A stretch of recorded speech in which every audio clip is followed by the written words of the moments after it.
बेंगलोरमा नयाँ काण्ड आए सँगसँगै एकजना युवती र एकजना युवालाई अज्ञात पक्राउ गरी उहाँका श्रीमानले उहाँको धुमधाम बिहे गरिदिनु भएको छ। एकैछिन यो रिपोर्ट हेरिदिनुहोस् त गाइज।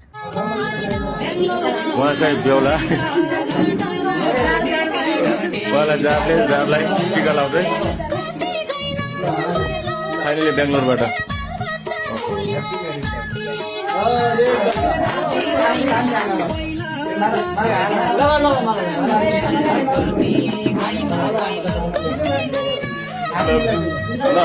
जाँदा हात मिलाउँदै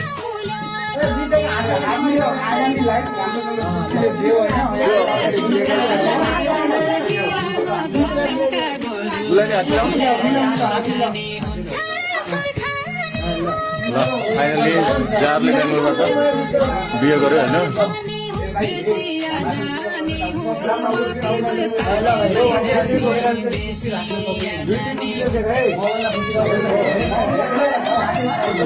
ल